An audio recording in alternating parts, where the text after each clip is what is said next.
Në këtë hutbë të parë mbas Ramazanit, përpiqemi që të kujtojmë njëri tjetrin, të këshillojmë njëri tjetrin, të dëgjojmë disa argumente të cilat na bëjnë që të jemi të qëndrueshëm në punët e mira, në mënyrë që të mos e lëmë adhurimin vetëm për muajin e Ramazanit, dhe pastaj të shkëputemi prej adhurimeve sikur gjithçka mbaroi. Sikur adhurimet tona kanë një afat dhe u erdhi fundi atyre. Pastaj ne të kthehemi në përditshmërinë tonë, të kthehemi në dhënien mbas dynjas, në lënien e adhurimeve, apo në dhënien mbas gjunaheve. Zoti na ruaj nga kjo. Prandaj kjo hutbë vjen si një përkujtim për të vazhduar në këto punë të mira gjatë gjithë jetës sonë. Hyn tek profeti sallallahu alaihi wasallam në një prej kuvendeve të tij me shokët e tij, njëri prej beduinëve, prej nomadëve, njerëzit që jetonin shkretir në përfshatra. Dhe profeti alaihi selam u dërgonte atyre korrier, u dërgonte të dërguar, të sqaronin çështjet themelore të fesë, e të mësonin parimet fetare. Vjen tek profeti alaihi selam për të siguruar për fjalët që kishte thënë korrieri i profetit sallallahu alaihi wasallam. Dhe i thotë: "O Muhammed, na dërgove një të dërguar, na dërgove një korrier, i cili na thërriti në fen islam. Ky i dërguari jot pretendoi se Allahu të ka dërguar ty. Allahu të ka dërguar ty me shpallje." I thot profeti alaihi selam: "Të vërtetën ka thënë." "Dakord," i thot, "por më thuaj, kush e ka krijuar qiellin?" I thot profeti alaihi selam: "Allahu i lartësuar e ka krijuar qiellin." Thot: "Më trego kush e ka krijuar tokën?" I thot: "Allahu i lartësuar e ka krijuar tokën."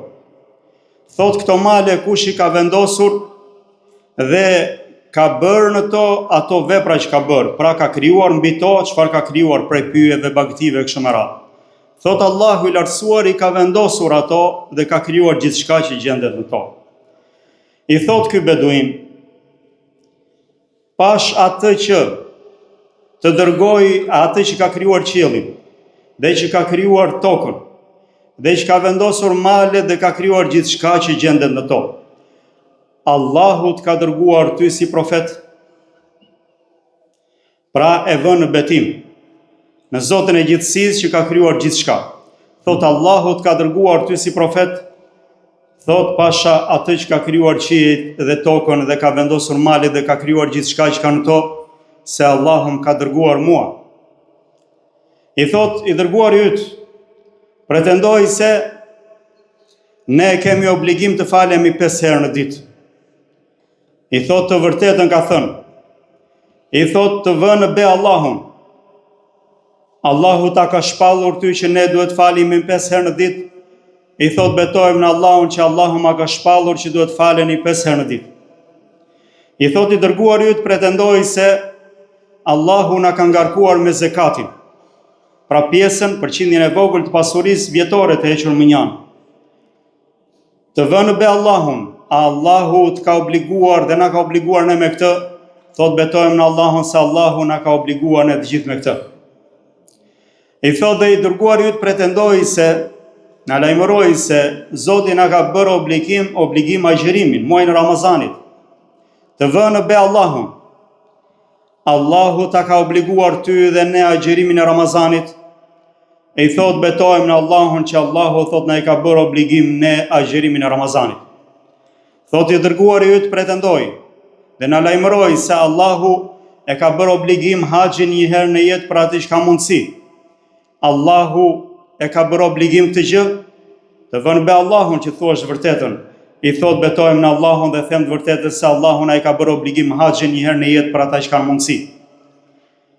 Atëherë nisi të iki ky beduin dhe thot: "Betohem në Allahun se nuk kam për të shtuar mbi këto dhe as për të paksuar prej tyre, pra kam për të qenë i qëndrueshëm dhe rigoroz në zbatimin e këtyre në gjithë jetën time." Thot profeti alaihi selam: "Betohem në Allahun, pasha Allahun, ky njeri ka për të shpëtuar, ka për të fituar xhenetin, nëse i qëndron besnik fjalës së dhënë, nëse ai është i qëndrueshëm në adhurimin e Allahut në këtë çështje që përmendi." dhe hadithi ishte tek Muslimi. Të nderuar besimtar, shkoi Ramazani. Erdhi Ramazani dhe shkoi. Ashtu siç erdhi edhe Bajrami dhe shkoi shpejt.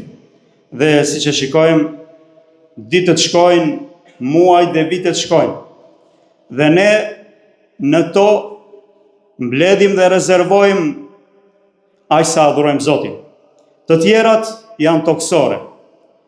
Humbasim, treten, dhe nuk mbetet prej tyre asgjë. Prandaj, ky është ligji i Zotit. Ky është ligji i Zotit në gjithçka që ka krijuar, që vjen diçka dhe ikën, dhe nuk është e përjetshme dhe nuk qëndron gjithmonë. Prandaj çdo gjë ka fillim dhe mbarim, ka lindje, ka edhe vdekje. E besimtari i mirë është ai që kur vijnë këto sezone si Ramazani, ai imponon veten e tij që të shtojë adhurime të cilat nuk ka pas mundësi t'i bëj më parë. Dhe ne kemi para realisht se si njerëz të shumë, të cilët nuk e njohin Zotin në përditshmëri, kur vjen Ramazani, përkushtohen me adhurime të cilat i kanë pas të vështira para Ramazanit. Prej agjërimit, ngritjes natën, namazit, leximit të Kuranit, përmendjes së Allahut të lartësuar, sadakave të shumta. Por Ramazani mbaroi. Dhe sprova jonë është java e parë. Sprova jonë janë ditët e para. Qa do të qëndrosh në atë gjendje në të cilën Allahu i lartësuar të dha sukses. Allahu i lartësuar të lehtësoj, të bëri rizq, që të adhurosh Zotin gjatë Ramazanit, apo do të lësh gjithçka. Apo do të kthehesh kokë poshtë në gjendjen para Ramazanit, në gjendjen e keqe, nëse ka qenë e keqe. Java e parë është sprova. E besimtarët vazhdojnë në ditët në vazhdim të jenë të përkushtuar në adhurime, sepse ata e kanë ndier lezetin e adhurimit. E kanë ndier kënaqësinë e adhurimit. Kanë ndier se çfarë gëzimi ndjen besimtari kur kryen një obligim që Zoti e ka obliguar. Si ndihesh pas një agjërimi, pas një namazi, pas një lexim Kurani, pas një sadakaje, pas një vepre të mirë. Për shkak se besimtarët e kanë ndier këtë gjë, nuk duan të shkëputen prej saj. Nuk duan ta lënë, por të kthyer te diçka e kotë dhe pa vlerë, që është dhënia mbas dynjas. Të nderuar besimtar, prandaj zgjedhja është në dorën tonë. Zgjedhja është në dorën tonë. Do të vazhdojmë në mirësi apo do t'i lëmë ato? Do të vazhdojmë bindje ndaj Zotit apo do t'i lëmë? Është në dorën tonë. Prandaj zgjidh për veten tënde çfarë të bën dobi. E natyrisht që të vazhdosh mbas Ramazanit në punët e mira, ka nevojë për durim, ka nevojë për sakrificë, ka nevojë për luftë me veten, për luftë me shejtanin e mallkuar, për luftë me dynjan. Por Allahu i lartësuar ata të cilët përpiqen, u jep sukses dhe ju udhëzon në rrugët e mbara. Walladhina jahadu fina lanahdiyannahum subulana. Ata të cilët përpiqen, sakrifikojnë për hirin tonë, thot Allahu, të tillët do t'i udhëzojmë në rrugët që të sjellin tek ne, në rrugët e mirësisë që të çojnë tek Zoti i gjithësisë. Të nderuar besimtar, është shumë e rëndësishme që ne të kuptojmë dhe ta kemi gjithmonë parasysh dhe të mos harrojmë se drejt Allahut duhet nxituar, duhet vrapuar drejt Allahut të lartësuar. Që të vraposh drejt tij, të nxitosh prej tij, është nga çështjet më të rëndësishme, nga synimet më të larta për besimtarin në jetën e kësaj bote.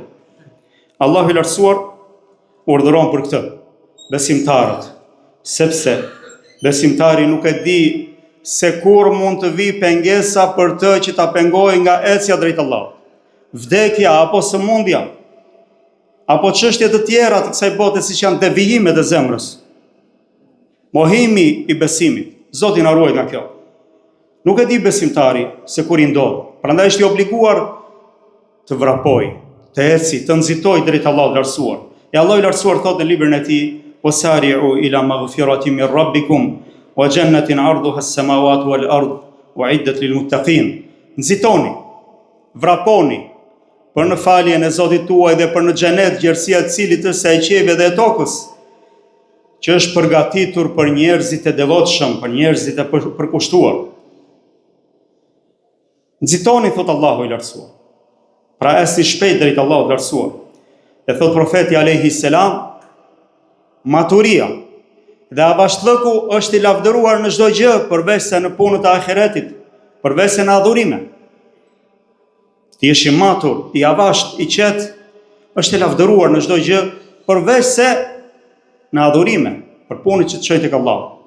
Aty duhet nxituar, nuk duhet ta mendosh dy herë. Hadithi transmetohet tek Abu Daudi dhe sakson Sheikh Albani. Nderuar besimtar, çështja më madhore me të cilën ne duhet shpenzojmë jetën tonë dhe shpresa më e madhe e besimtarit, gjëja më madhore për cilën duhet shpresoj dhe të punoj për të, është që Allahu i lartësuar t'i jap atij sukses për të bërë adhurime, për të bërë punë të mira dhe gjithashtu t'ia pranoj Zotin. Çështja më madhore për të. Këtu mate veten, kjo është peshorja. A i ke dëshirën për të bërë punë hajri, punë të mira? Puno prej tyre sepse ky është sukses nga Allahu, është mirësi nga Zoti, është pasuri e madhe. Pastaj lutju Allahut që të ta pranojë punën e mirë. Thot Allahu i lartësuar, kul bi fadlillahi wa bi rahmetihi fa bidhalika falyafrahu huwa khayrun mimma yajma'un. Thuaj me mirësinë e Zotit, me mëshirën e Tij, me këto le të gëzohen besimtarët, sepse këto janë më të shtrenjta, më të mira se pasuria mbas të cilës ecin njerëzit e dynjas. Sesa pasuria që mbledhin njerëzit e dynjas. Mirësia e Zotit dhe mëshira e Tij është më madhore për besimtarin. Prandaj nuk ka dobi pasuria, nuk ka vlerë pasuria, as bukurimet e kësaj bote, as fëmia, as pozita, as jeta, as jetesa. Veç se kur është për Allahun. Veç se kur është për Allahun e lartësuar. Atë pjesë që njeriu e shpenzon për Allahun, aty ndjen kënaqësi. Ajo është pasuria e vërtet. E profeti alayhi salam thoshte, Allahumma la aisha ila aishul akhirah. O Zot, nuk ka jetë vërtet veç asaj që bëhet për ahiret. Dhe veç asaj që do të bëhet në ahiret. Ajo është jeta e vërtet. Ajo është jeta për cilën njeriu duhet nxitojë që ta shijojë. Pastaj ti lutet Allahut të lartësuar t'ia pranoj. Prandaj besimtari duhet të ketë synim të tij, siç ka synimin për të punuar punë, të ketë dhe synimin për t'ia pranuar Zotin. Madje pranimi tek Zoti jetë më i madh tek ai. Të shqetësohet më shumë për të, se sa thjesht ta kryej një punë. Allahu i lartësuar zbriti fjalën e Tij, "Walladhina yu'tuna ma atau wa qulubuhum wajila annahum ila rabbihim raji'un." Besimtarët e vërtet janë ata të cilët i japin nga ajo që u kemi dhënë, dhe zemrat e tyre dridhen, friksohen se do të kthehen tek Zoti i tyre. Aisha radhiyallahu anha, gruaja e profetit alayhi salam, më pyet dhe i thotë: "O dërguari i Allahut, a janë këta njerëz ata të cilët bëjnë moralitet, pinë alkool, vjedhin, pra janë kriminal dhe kanë frikë se do të kthehen tek Zoti i tyre?" Thotë: "Jo, o bie e besnikut, jo o bie e Abu Bekrit. Ata janë njerëzit të cilët e adhurojnë Zotin me përkushtim, i falen atij, agjerojnë për të, japin sadaka, por kanë frikë se nuk do të pranohet. Kanë frikë se do të refuzohet ajo që veprojnë." Lutim Allahun të na bëj njerëz që e meritojnë të pranohen veprat e tyre. Dhe lutim Zotin mos na bëj të privuar nga mirësitë, që të lodhemi, pastaj të na refuzohet adhurimi që bëjmë. Të nderuar besimtar, jeta më e mirë është ajo që është në kënaqësinë e Allahut. Është ajo që bëhet për të arritur kënaqësinë e Tij. Pavarësisht kjo mund të jetë një adhurim që Zoti na urdhëron, apo mund të jetë kërkimi i dijes, apo mund të jetë thirrja e njerëzve në rrugën e drejtë dhe largimi i tyre nga çfarë është e keqja. Çfarë do qoftë, çdo gjë, çdo punë që bëhet për të arritur kënaqësinë e Allahut, ajo është e mirë dhe jep besimtarit lumturi në zemrën e tij. Lutim Allahun na lumturoj. Dhe besimtari i vëmendshëm përpiqet që punën e tij ta përsosë. Dhe mbas përsosjes së punës e kërkon Allahut lartësuar falje, bën istighfar, pendohet tek Zoti për mangësit, për dobësit, të cilat i kanë ndodhur gjatë punës, gjatë adhurimit.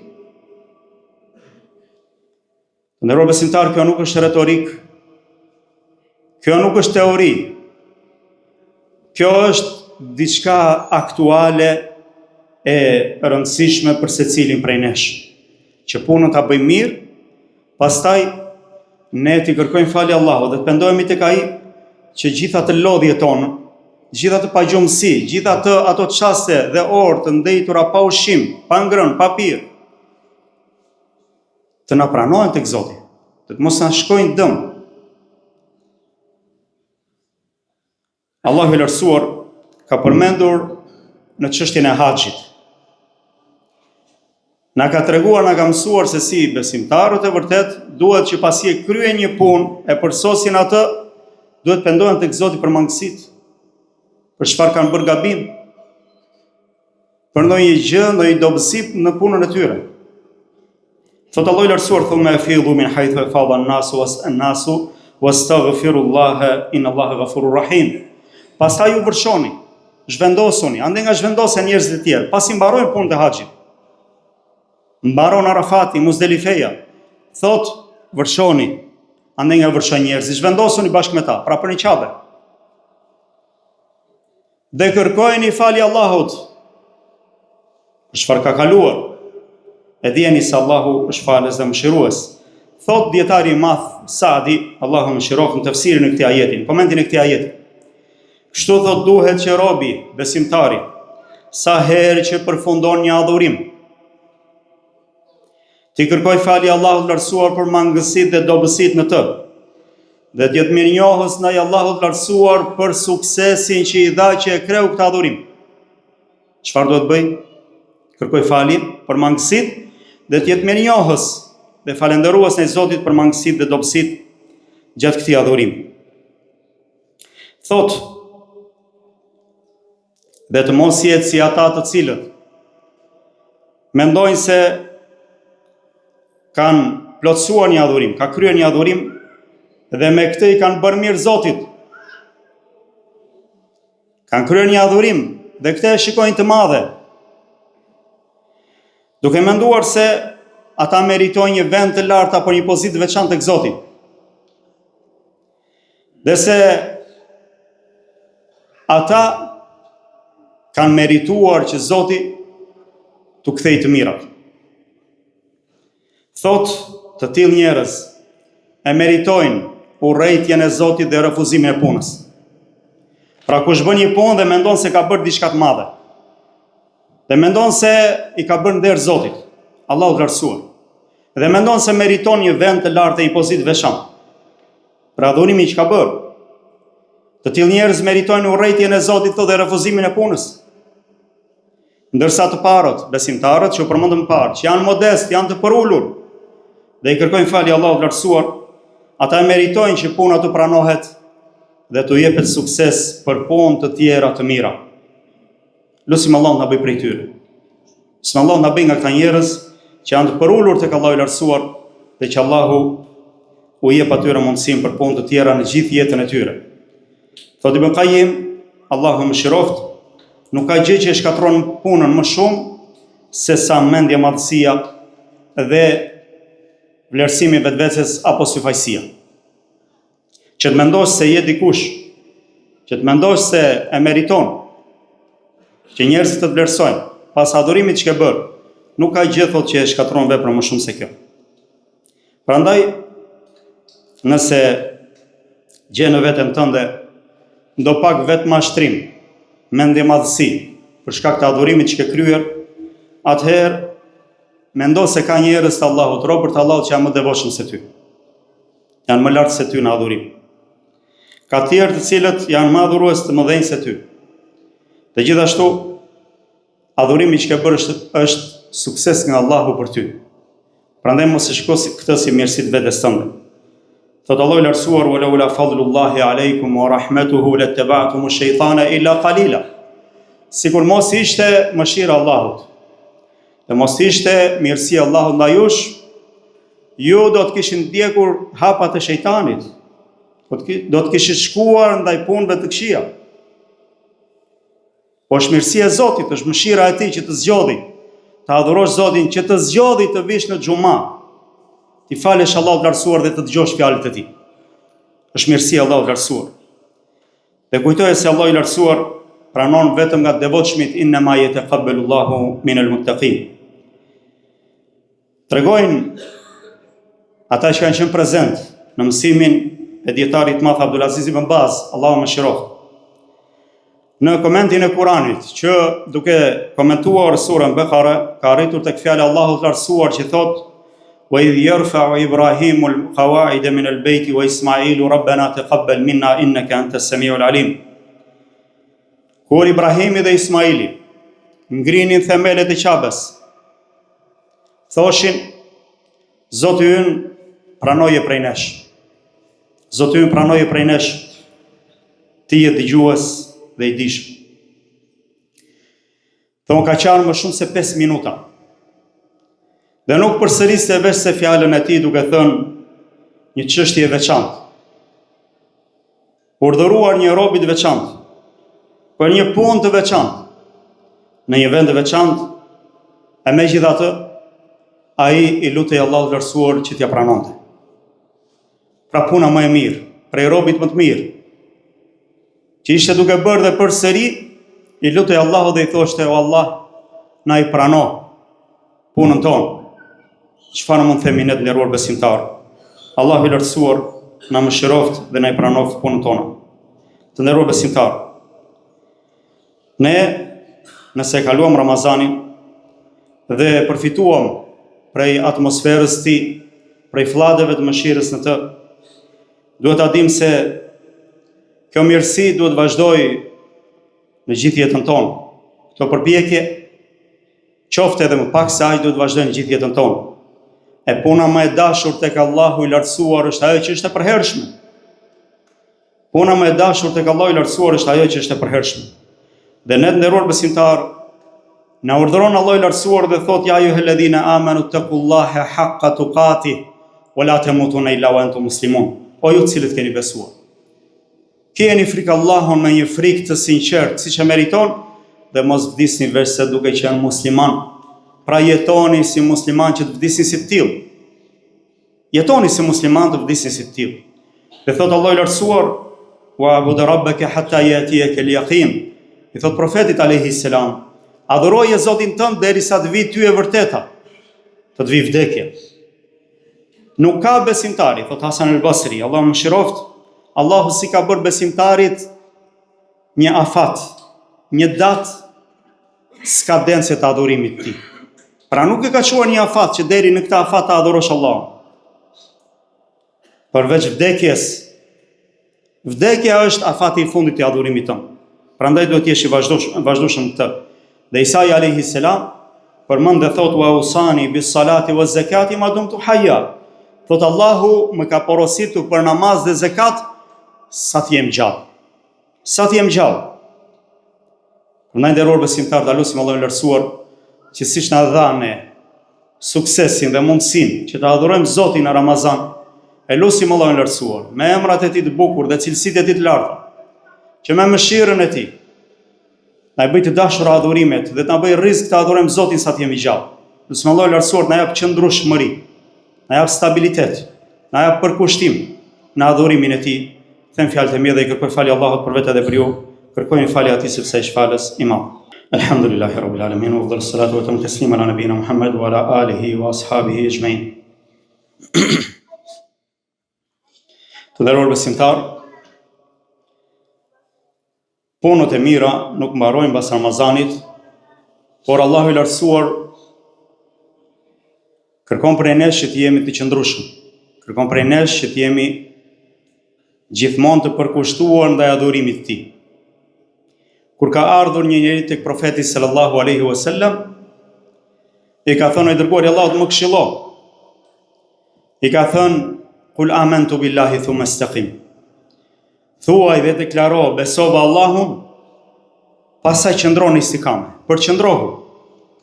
Dhe përqëndrimi, kanë thënë, është të jesh gjithmonë i përkushtuar në adhurim. Përqëndrimi është të jesh i përkushtuar në adhurim. Lutim Allahun na bëj nga të tillët. Dhe nëse mbaroi Ramazani, profeti alayhi salam thot kush agjeron Ramazanin dhe e pason me 6 ditë nga Shawali, ky muaj që jemi në të, është për të sikur ka agjeruar gjithë vitin. Dhe gjithashtu profeti alayhi salam thot kush agjeron 3 ditë prej muajit është sikur ka agjeruar gjithë muaj. 3 ditë nga muaji është sikur agjeron gjithë muajin. Sepse e mirë është përblet me 10 fish. Dhe prej zakonit të tij, prej sunet të tij është agjerimi të hënës dhe të ejtës, si 2 ditë që ngrihen punët tek Allahu i lartësuar. Dhe vitri, falja e namazit vitrit, është haki i Allahut, thot profeti alayhi salam. Dhe e porosit e Abu Hurairën me 3 porosi ndërto është mos fli pa e falur vitrin, konsiderohet dhe namaz natë. Dhe jep sadaka sa ke mundësi, sepse besimtari do të jetë në hijen e sadakas të tij ditën e gjykimit. Bëj nga punët e mira. Dhe dije se shpërblimi i Allahut të lartësuar është i madh për besimtarët. Çfarë ne bëjmë është e pakët, çfarë Allahu na ka përgatitur është e shumtë. Dhe nëse dikush prej nesh do të shkonte tek një njeri fisnik, bujar, do ta gostiste. Dhe gostia që do t'i shtronte, natyrisht që është në bazë të bujarisë së tij, në bazë të mirësisë së tij. Nëse dikush do dhuronte një dhuratë, natyrisht që dhurata ndaj teje do e bënte në bazë të mirësisë, zemërgjerësisë dhe fisnikërisë që ka në shpirtin e tij. Mendoni tani se çfarë shpërblimi u jep Allahu i lartësuar atyre të cilët i binden atij. Atyre që falen për të, që prishin rahatin e mëngjesit, që lën punët e dunjas, interesin e tyre për t'ju përkushtuar Zotit, për t'u falur në ato pak minuta, si bindjen ndaj Allahut.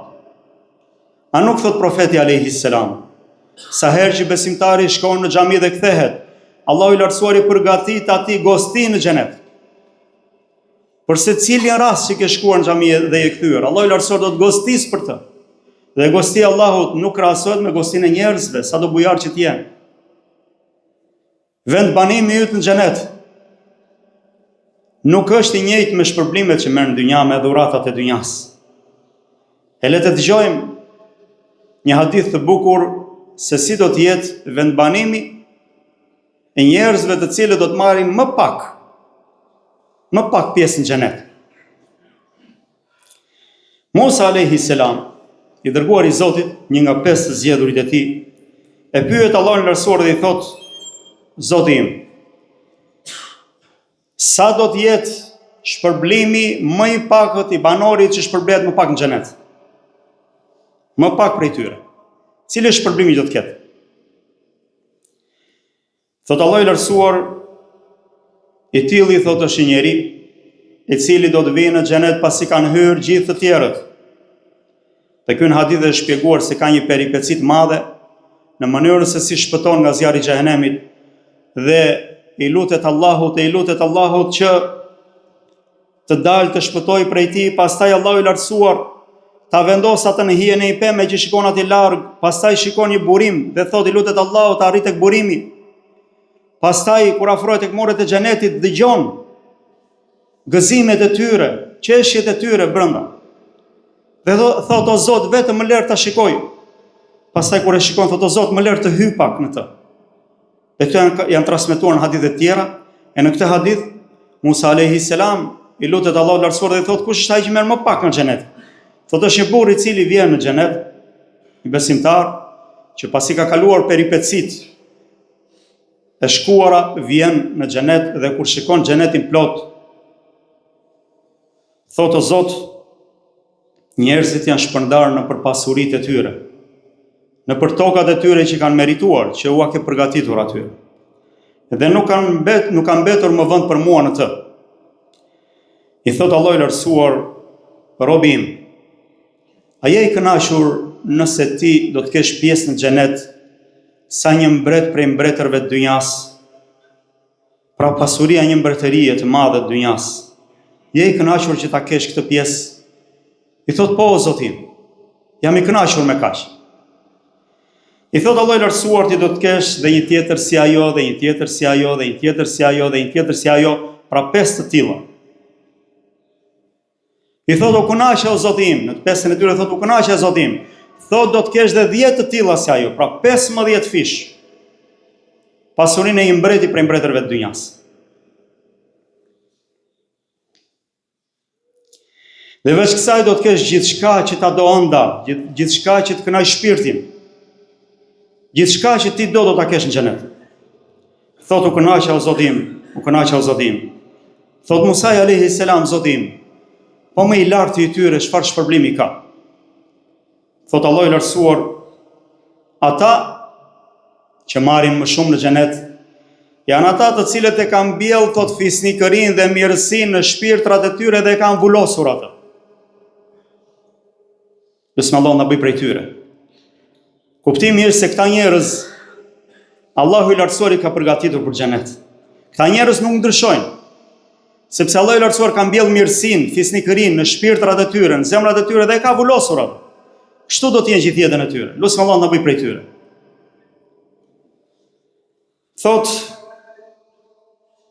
ata do të kenë atë që syri se ka parë, veshi se ka dëgjuar, dhe nuk mund ta perceptojë zemra dhe mendja e njeriut.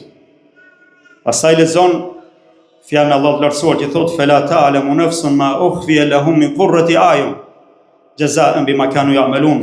Nuk e di askush se çfarë Zoti u ka fshehur prej shpërblimeve madhore, si shpërblim për atë që ata punuan, dhe hadithi është tek Muslimi. Prandaj, të nderuar besimtar, i dëgjuat këto fjalë, jeni të qëndrueshëm. E filluat adhurimin në Ramazan, atëherë vazhdonin të. Qëndroni në këtë sukses që Allahu ka dhënë. Mos u ktheni kokë poshtë dhe të dështonin të. Nëse e provuat ëmbëlsinë e besimit, nëse e shijuat shijen e besimit, agjeruat, u falet, lexuat Kur'an, bët punë të mira, atëherë mos i lini që të mos dalin para Zotit dhe të dështojnë. Por vazhdonin to qoftë edhe pak. Lutim Allahun të na jap qëndrueshmëri. Dhe të jemi gjithmonë të përkushtuar në adhurim. Lutim Zotin na bëj besimtar të mirë. Dhe kur dalëm para Zotit, ai të jetë i kënaqur me ne. Lutim Allahun e lartësuar të na mëshirojë dhe të na falë për mangësitë dhe neglizhencat tona. O sallallahu wasallam ala nabina Muhammad wa ala alihi wa ashabihi ajma'in.